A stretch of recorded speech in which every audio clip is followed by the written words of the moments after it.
Let's continue the bulletin here. A new report by the Council for Scientific and Industrial Research Energy Centre has analysed South Africa's load shedding, indicating it cost the country's economy between 60 billion rand and 120 billion rand in 2019 alone.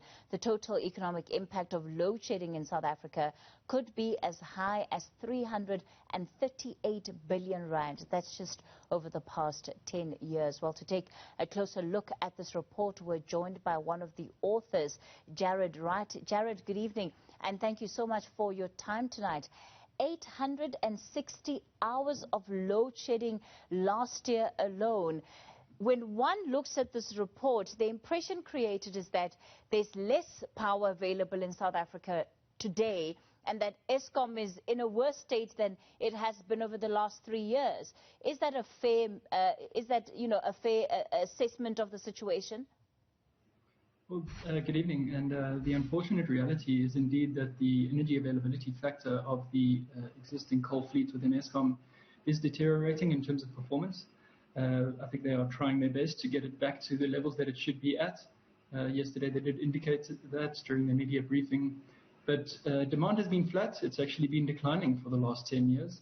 But the combination of a supply side that isn't necessarily at the levels that it should be to supply us with electricity as a country, with the levels of demand that we saw shooting back after our COVID-19 induced lockdown, means that we experienced significant levels of load shedding towards the second half and towards the end of 2020. Unfortunately, that then continues now into 2021. Many South Africans will struggle to reconcile this situation, Jarrad, because in the past 10 years is also when a significant amount of spending to the tune of 460 billion rand has been spent on building new power stations such as your Kusile and your Medupi. So, has that been money well spent? I mean, are we seeing a return on that investment? Well, Medupi and Kusile are still under construction. Some of the units are commercial. Some of them are synchronized to the grid, but not necessarily providing what would typically be called base supply capacity. They have been delayed, which I think is then the frustration from a lot of the citizenry as well as business, in that they should have been online quite a few years ago. They have not been. They are coming online as we speak, and as Eskom indicated yesterday, actually, at Medupi, the full 6 units should be online by the middle of this year. Kusile will be slightly later than that. But indeed, the reality being that they have been delayed over the many years means that underinvestment on the supply side, whilst also pushing the existing coal fleet quite significantly, has meant that we have seen unprecedented levels of forced outages or unit breakdowns. And that then means that in order to balance the supply and the demand, that you have to implement load shedding. If we take 2020 into account, and we also include the fact that we had, restrictions and there was the COVID-19 lockdown, did that assist Eskom in terms of the rate at which it would have needed to implement load shedding if there was no slowdown in terms of productivity? Yeah, so within the first 12 weeks, actually, of 2020, we experienced 2/3 of the load shedding. The lockdown assisted, it provided some space. Demand reduced in the order of 20 to 25% for quite an extended period.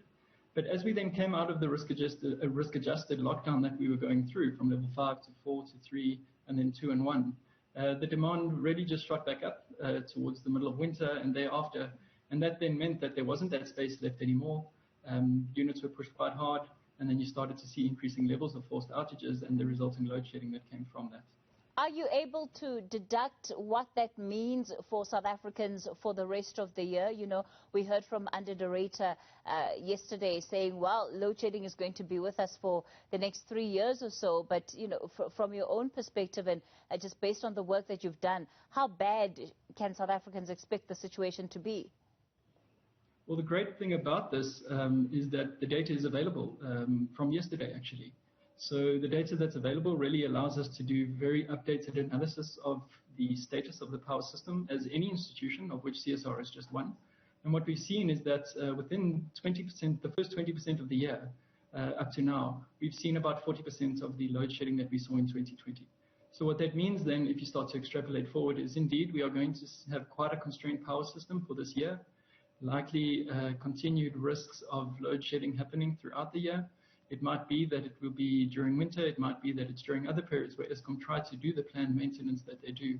They've also tried to provide an outlook for that for 2021 and 22. And what they've showed there is indeed the system will be constrained. There will be risk of load shedding for 2021. The focus for some people will also be around renewable energy and just your own insights. I mean, is there a good story where renewable energy is concerned when you look at how much it's actually contributing to the grid right now? So the renewable energy fleet, at least the utility scale component of that, the solar PV, the wind, CSP, contributed about 5.6% to the energy demand in 2020. Coal dominated at about 80%. If you combine the overall renewable energy, including hydro, that is imports as well, it contributed about 10% to the energy mix. Nuclear contributed about 5%. So all of the technologies provide a role. They all contribute to making sure that the supply and demand balance can be met. As I've mentioned before, though, the real concern is the energy availability factor and the reliability of the coal component of that energy mix that does not seem to be recovering to the extent that I think Eskom and most citizens have been expecting. Jarrad Wright, he is one of the authors of the report titled Setting Up for the 2020s, addressing South Africa's electricity crisis and getting ready for the next decade. Well, as you can hear, we're on the back foot in terms of the work that needs to be done there, but certainly we'll keep in touch with Jarrad just to find out some of their insights in terms of where Eskom is as the year develops. But you heard it from his mouth. Load shedding is here, and it is here to stay.